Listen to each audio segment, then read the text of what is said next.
For the lecture, let me introduce myself, even if Michael has already mentioned that I am a postdoctoral fellow at University of Maryland and NASA Goddard for what's called the Joint Space Science Institute.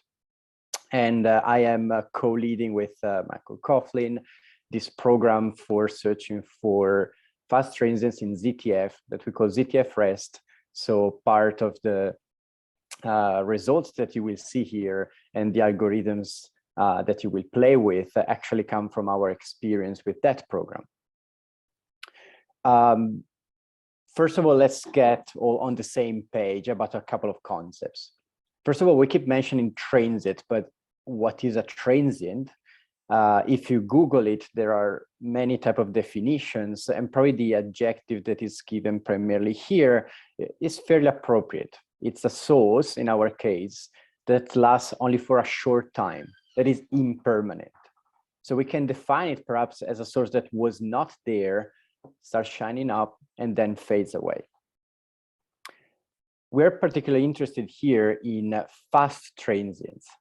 Now, once again, the definition can be interpreted in multiple ways. For example, in the radio, a fast transient is a coherent type of emission, is more linked to the physics. In the optical, we like to define a fast transient as something that evolves on short time scales. But how short is short? In this video that I put together with the Deeper, Wider, Faster team during my PhD, you can see a source that appears, becomes bright, and fades away within minutes. So in way less than 1 hour, the source that was not there appears and then disappears and doesn't come back. So this is perhaps a more extreme case, not quite what we're playing with the most within ZTF. And what does a light curve look like for a transient like the one you have just seen? In this plot, we plotted time on the x-axis and the apparent magnitude on the y-axis. And this is how you're going to see a lot of light curves to date. So this is a format you really have to make yours. And you see that we had upper limits at the beginning, so non-detection. Then the source becomes brighter. So in the optical magnitude system, the value associated to the magnitude is smaller, and then it fades away pretty much like a power law. And it's important to try to discover this type of transient as much in real time as possible, so that the follow-up can be initiated in the optical and multiple wavelengths. Now, the number of transients that are now discovered, it's really huge, thanks to all the wide field surveys that are available. So once astronomers have a population of transients, they start to organize this zoo and try to make sense of the observational properties and group them together in classes and try to link them together and link them to some physics. For example, you see that transient with characteristics timescale larger than 10 days encompass a lot of supernovae. So transients that come from dying stars that are massive or in binary systems. And they span pretty much all regimes in peak luminosity, from galactic novae that can also be found in nearby galaxies like M31 or M33, to the most luminous supernova that you find at redshift 4. So really close to the edge of the observable universe. Now, what happens if you focus on the shortest time scales? You can squish this log scale all the way to the right, and we start finding kilonovae, for example, which is some of our favorite type of transients because they are linked to gravitational wave sources and binary neutron star mergers. But you also find the shock breakout from the corp collapse of supernova. But that's not over. There are so many other types of transients that are observed or theorized to be there in this specific region of the parameter space, where the luminosity timescale is short and the peak luminosity is large, but you see that most of the fun happens towards the least luminosity, basically the bottom left corner of this busy plot. So, you know, our aptitude is more often than not is just go search what's there, go find out, and then try to improve our knowledge by exploring a region of the parameter space that is in fact difficult to explore, exactly because of the low luminosity and short timescales. Now, just a couple of words of some of our favorite sources that also motivate this school, which are electromagnetic counterparts to gravitational waves. So as you probably have already heard, so yesterday, when a binary neutron star merger occurs, gravitational radiation is emitted, but it can be accompanied by electromagnetic radiation. And in the case of GW17817, the first binary neutron star merger discovered, almost all the spectrum was illuminated by that transient, from gamma rays to UV, optical, and all the way down to the radio. But today we will focus mainly on the optical counterparts. In particular, a transient that we really would like to find is what's called a kilonova. The reason being, this transient is powered by the decay of very heavy elements that are newly synthesized in the merger ejecta. So that gives us a direct indication of the amount of lanthanide and heavy elements that were generated during the merger. So this can really help us address some of the many questions that can be addressed by studying binary neutron star mergers. Now, those questions can go from understanding more the heavy element nucleosynthesis in the universe, what are the main sites of it, what is then the kilonova luminosity function, what's the physics behind it. We can do cosmology, we can estimate rates. There is really a lot of work that can be done and a lot of knowledge to be gained. However, in order to do that, we have to unveil a population, a big number of these counterparts. And once again, it's challenging. So this is what we're trying to do, also using the methods that we're going to talk about today. Now, observationally, what does a kilonova look like?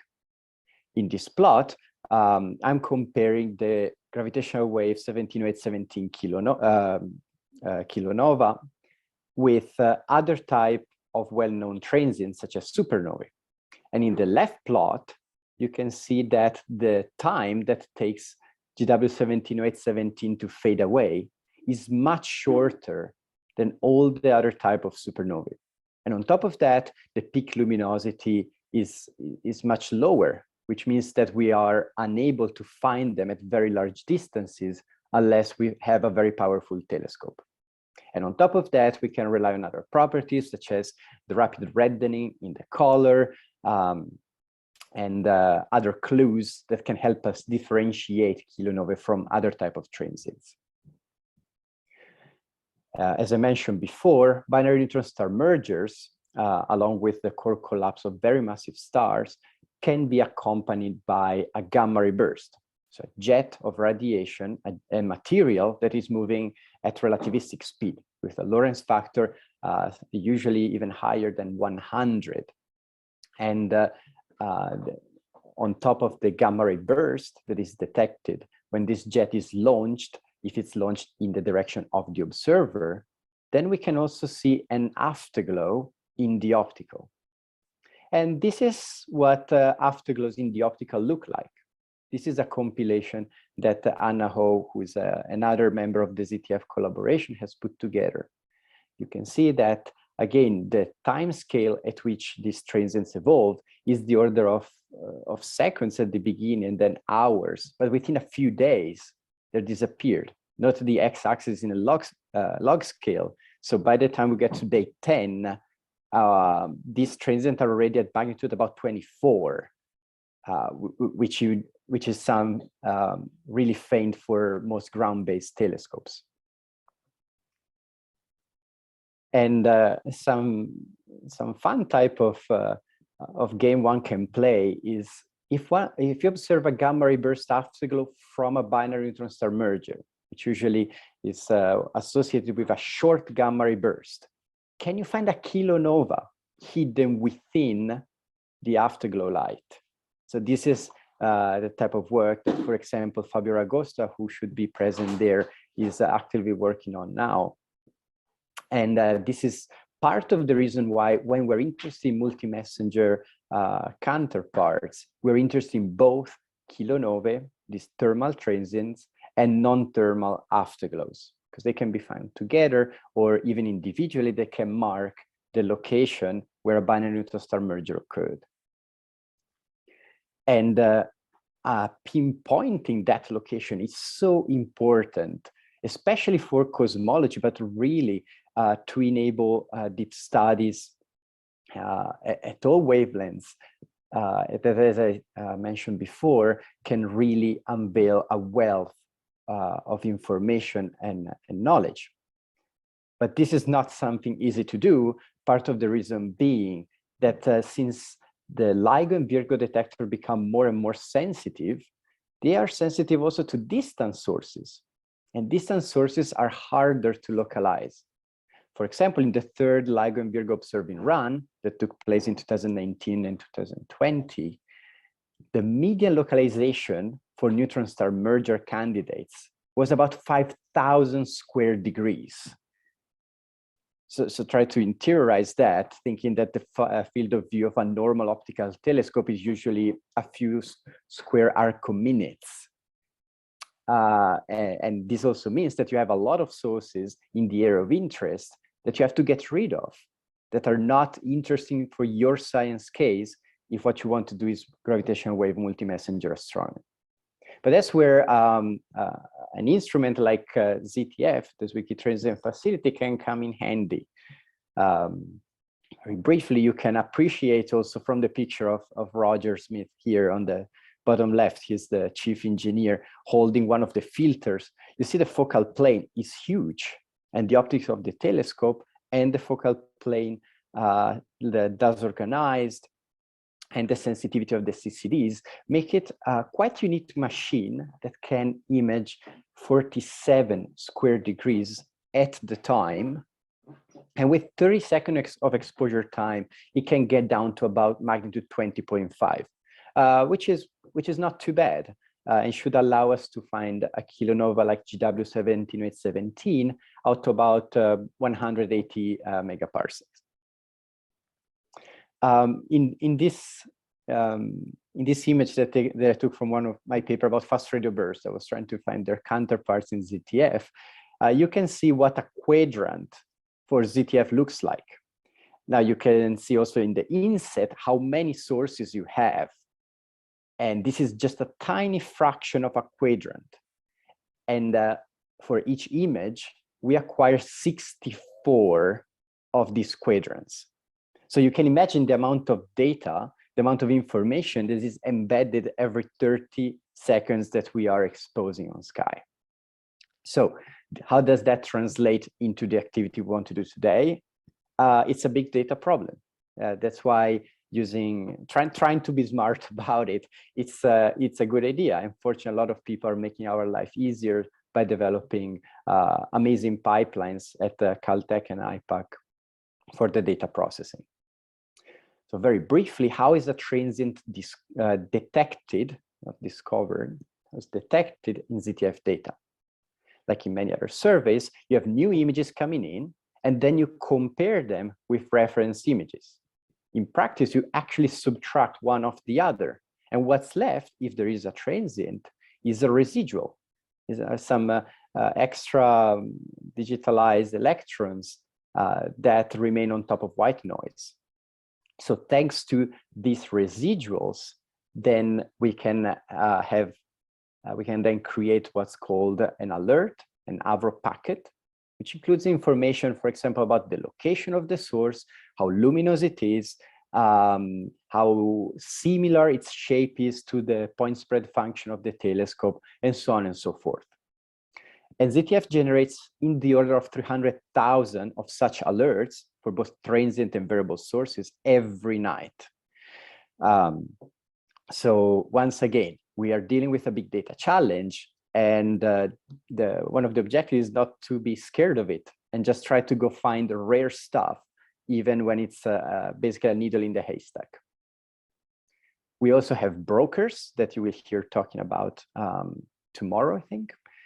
like Ample that was developed by our collaborators that help the community navigate this ocean of alerts, of information, and filter out whatever people can think are the most interesting transient, visualize the light curve, and start working towards discovery. So toward recognizing what a transient could be in this case. As I mentioned before, also ZTF can come handy when you actively point the telescope to regions of sky where you are most likely to find gravitational wave counterparts. So when you receive an alert, a trigger from LIGO and Virgo. And here I've just thrown in a couple of references if you're curious about the work that we did a couple of years ago during 03. And here you can appreciate the plot that Michael did overlapping the field of view of ZTF on top of the elongated weird shapes that were the localization for the binary neutron star merger candidates. But we can do more than that. So why should we rely only on following up triggers when we have a survey that is looking at the sky over and over again every night? Pretty much most of the observable sky. In fact, there are, I don't know the latest number, but there are in the order of 3,000–4,000 supernovae that now have been found with ZTF and classified. There are so many more sources that we still don't know what they are. And this is also a very interesting playground to go look for kilonovae, for afterglow, for rare transients, even without relying on external triggers such as gravitational wave of gamma ray burst.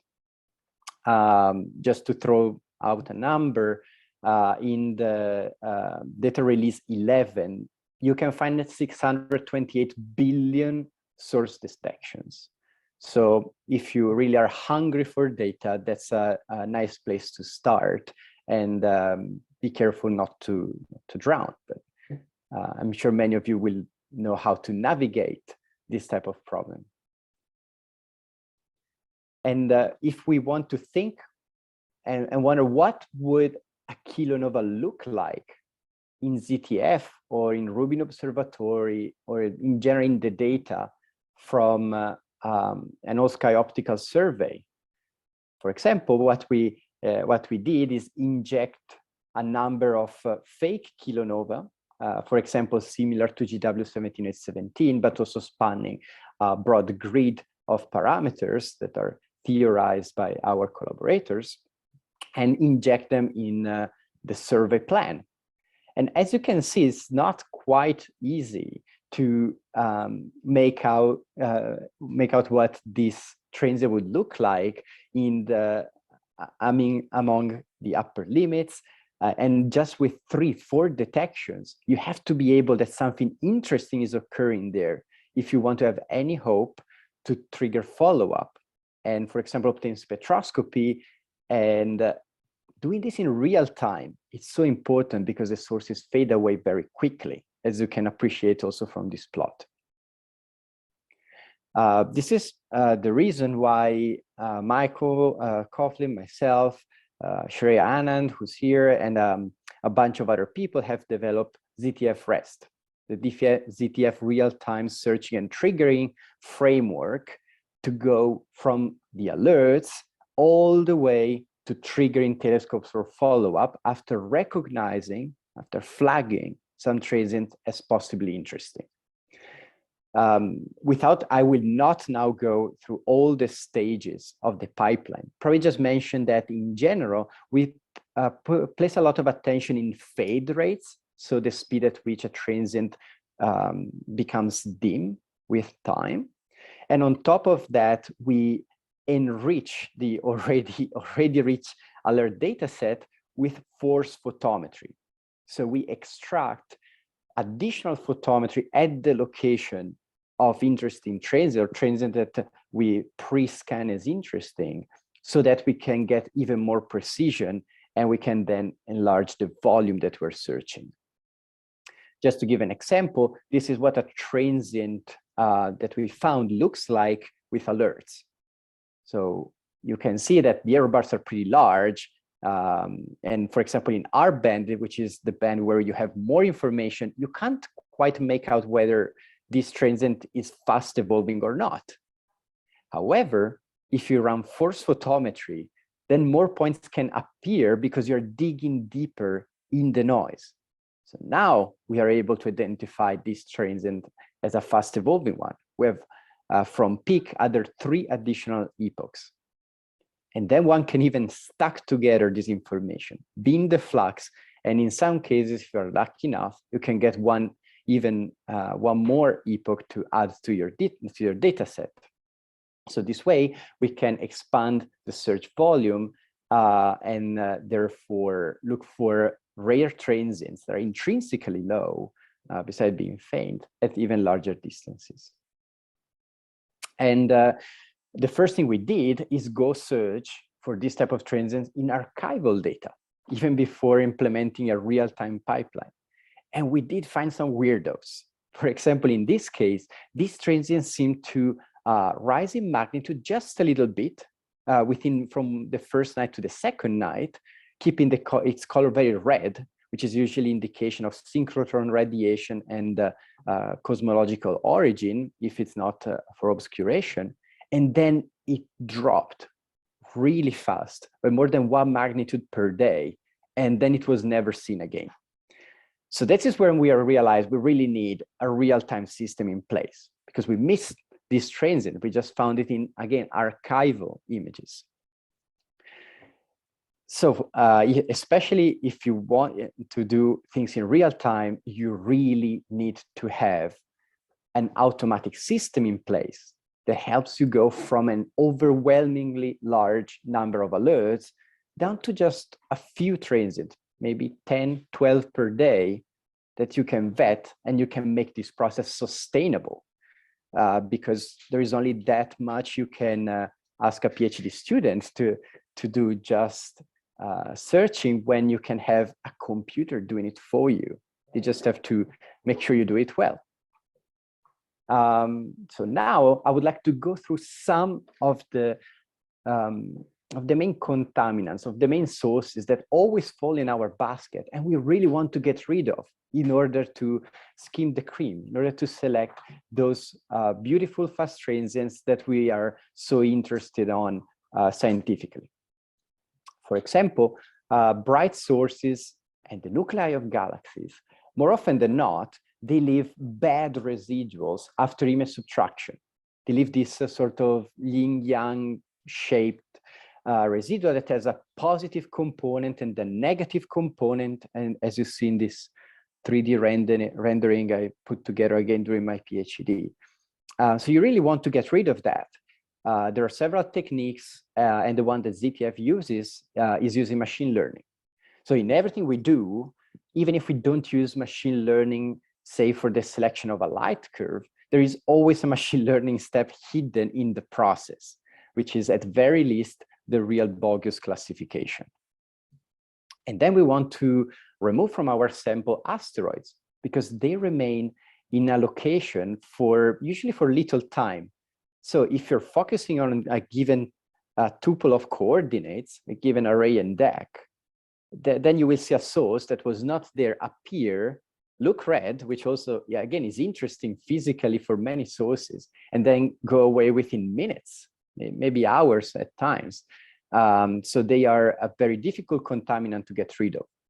Fortunately, we can rely on cross matches with catalogs, and those catalogs have improved so much in the last 5 years. So our job is a bit easier.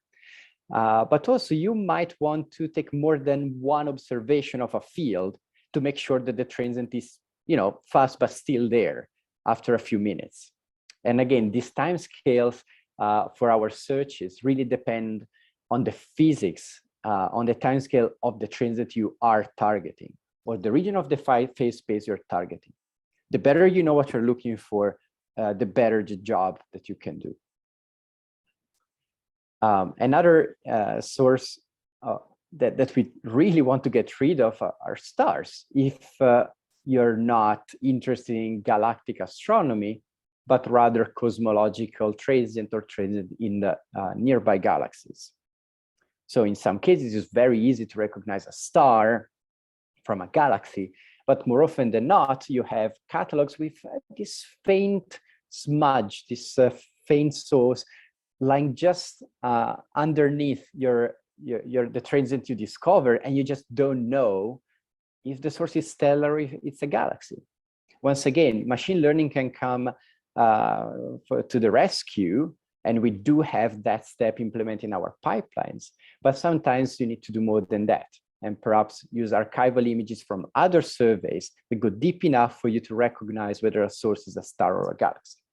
And on top of that, bright stars also generate these spikes that are, beautiful to look at, maybe, but they can also generate bogus detections that are really hard to recognize. So in general, we also remove sources that are nearby, say within 15 arcosecond from bright stars. And definitely we want to get rid of transients that are gold for our colleagues, but are once again not relevant if what we want to do is search for afterglows and for kilonovae. And those includes AGNs and surely all type of supernovae that tend to evolve on days to weeks, sometimes months timescales.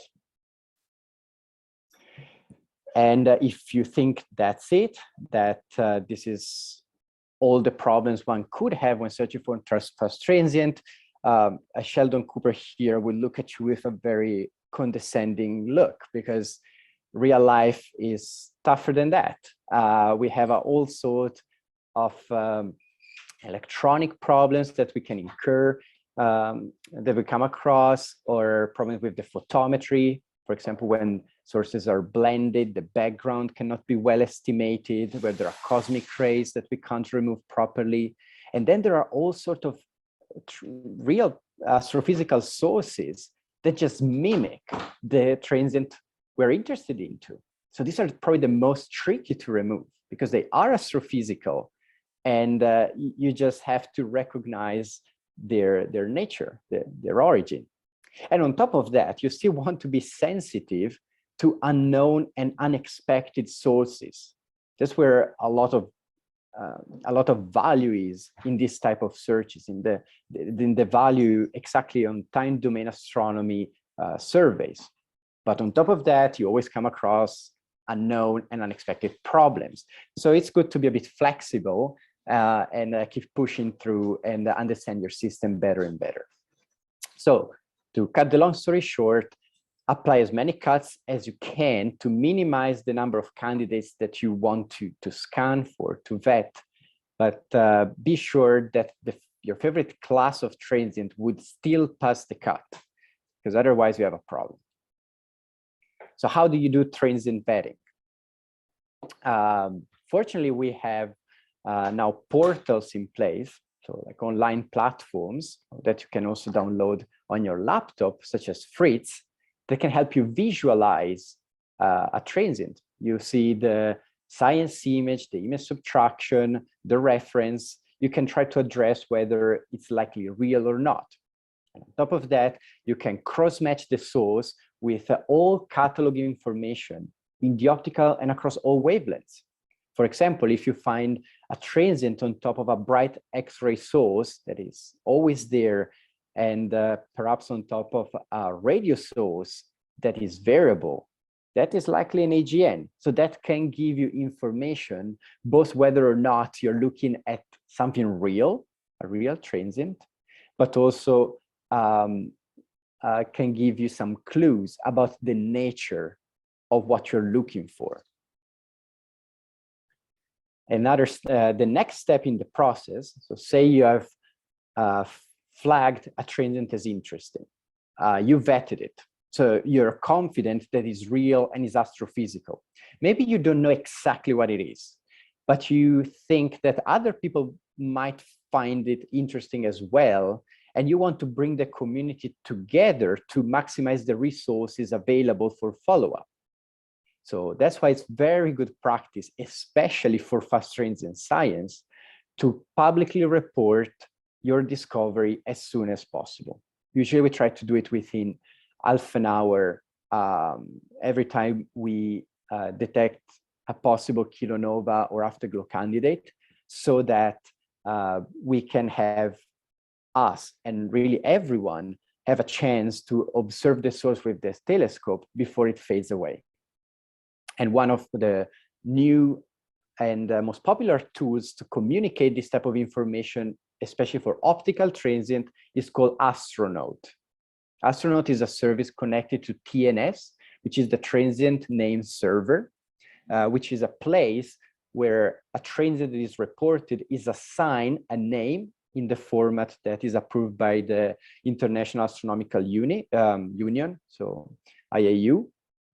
And in this way, everything can also be standardized and can be linked to each other, so that information is better organized, is easier to navigate. And this, believe it or not, leads to better science, and definitely more, because less stuff that is interesting is lost. And finally, once you have flagged a source that is interesting, you reported it publicly, and maybe even you have some telescope time available, that's where you start following up the source, possibly across multiple wavelengths and in multiple ways, to try to understand how it's evolving. So for example, you do photometry, or you just try to get as many photons as possible in whatever band you think can give you a better clue.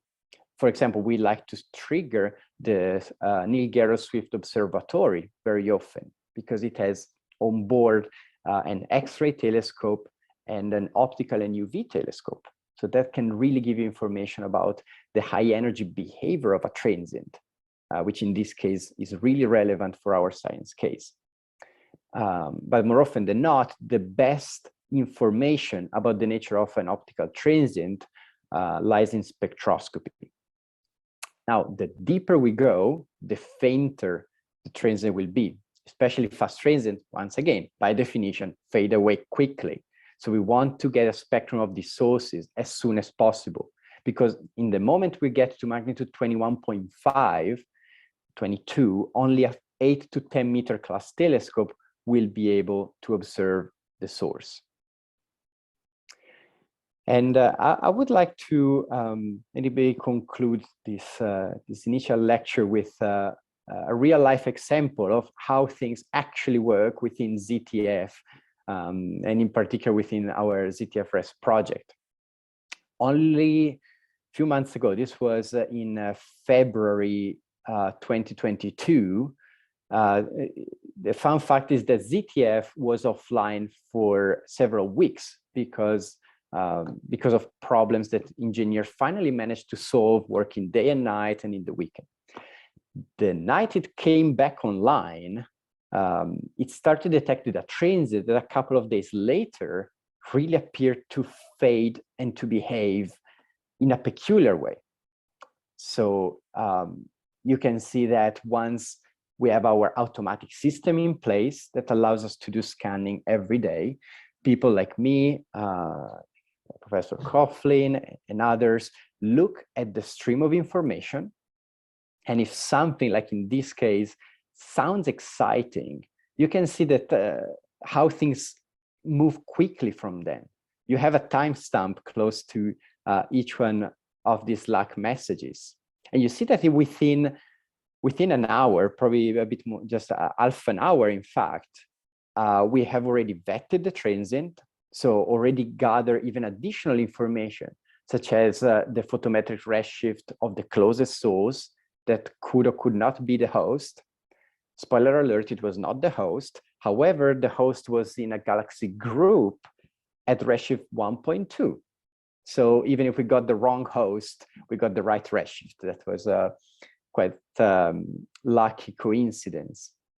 And then instead of just being lost in amazement, we immediately take action and we report it to TNS, as I mentioned in the third to the last message, and we trigger follow-up.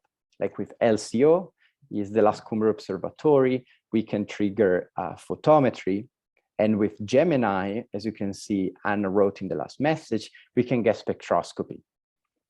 So once again, we try to diversify the type of follow-up that we do and gather as much information as possible from the transient. So I'm a little bit ahead of time, but I rarely heard anyone complaining when a lecture finishes ahead of time. But I will just then take a minute to summarize a bit of the takeaways that I was hoping to deliver today. Definitely fast transients are sources that have a lot of physics going on. And thanks to the observations that we can have serendipitously, for example, during optical surveys, but even better, aggregating all the follow-up data we can gather if we find the transient in real time, that's where we really can learn more about the universe. So it's an important game to play.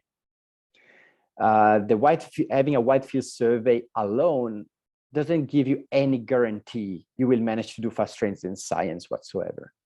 You need to have a certain strategy.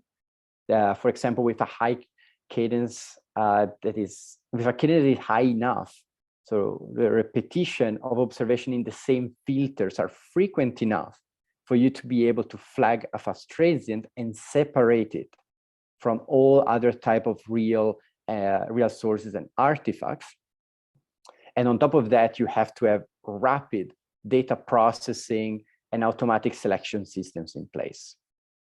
So to that end, algorithms can really help. And a lot of people here, I'm sure also among you who are listening, like machine learning and love to cluster sources together, classify light curves, and do all sorts of analysis with machine learning. And it is great. And for sure, it's embedded in every of our steps. But you will see, hopefully even in the notebook today, that even without machine learning, you can really do a pretty good job to narrow down about 100,000 sources or 100,000 alerts down to less than 10 that then you can vet in detail and then explore properly. So I will just conclude by reminding everyone that discovery doesn't just happen when a transient is present in your data. Just some ADUs, some extra flux in your CCD does not mean you made any discovery, perhaps a detection, but it's really key to recognize a transient as interesting and then share that information and then learn as much as you can from it, thanks to all the information you managed to gather during follow-up. And I will stop here, and perhaps Michael, you tell me whether it's time to take some questions or we want to move directly to the notebook. Thank you for listening in. Yeah, so we have time for some questions and it'll be good. We'll have a good amount of time. Okay, we already have a question. Okay, let's see if we can hear it. What is the force? What's force photometry, Igor? So force photometry, well, first of all, photometry in general is the measure of the flux of a source. So the flux of, in this case, we're interested in point sources. So we want to know how luminous that source is. For example, by comparing the instrumental flux that you measure with the flux of catalog sources that you know how bright they are. So say you detect a transient and then you want to measure its flux where it's not detected anymore, maybe in an image which is very faint. So what you do, you can measure the flux at a given position where you know something is happening or has happened. So you're forcing basically the location, if you want, of where you're making the measurement. And usually you do that also by fitting a PSF profile to whatever is present at those coordinates. And so in this case, you have forced PSF photometry, and that's what really can help you dig deeper in the noise. Thanks, Igor. It's harder for us to see the chat, but yeah, are there any questions anyone wants to shout out on Zoom or in person here?